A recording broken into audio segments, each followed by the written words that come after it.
I've hated tennis since I was a boy because it was never my choice to play it.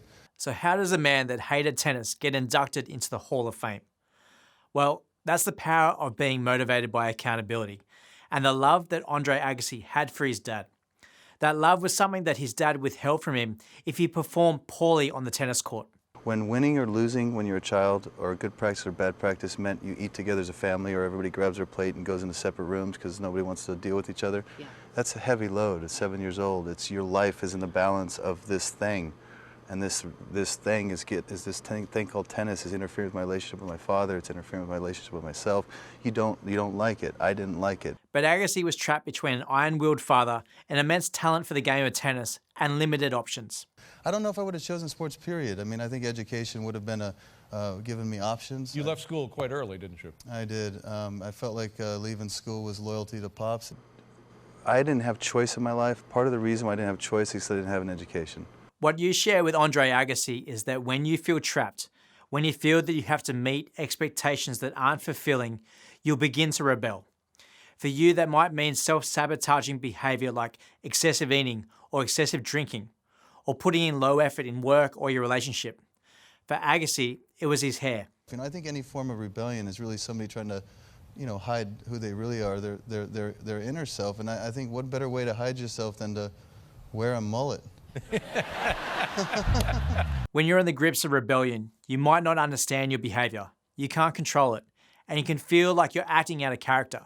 For Agassi, it looked like this. I was at a time in my life where I was in a life I didn't want, a life I didn't choose, a marriage I didn't want to be in, and I was pretty much depressed, to be quite honest. Somebody comes along and offers me an escape, and I took it. And like most people, a mistake usually leads to more mistakes. For you and Andre Agassi, the times when you perform at your best is when your success also benefits people you care about.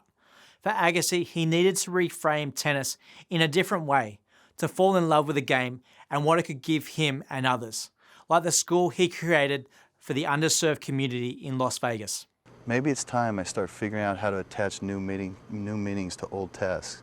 Maybe I start playing for something else. Maybe I start playing for my school. Maybe I start figuring out how to take ownership of my life and how I figure out how to choose this life, how to choose it, for it to be my choice. For the first time in my life, make it be your choice.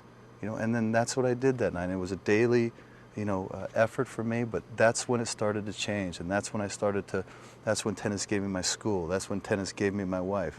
That's when tennis gave me the chance to raise my children and to spend time with them, because I don't have to go out and work. I don't have to put myself through what a lot of people have to go through. Okay, so what can you learn from this? There is so much power that you can generate by attaching new meaning to old tasks.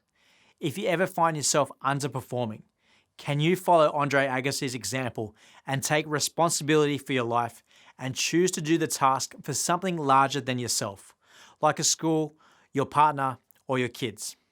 I want you to watch that clip over and over again until you find something bigger than yourself to play for.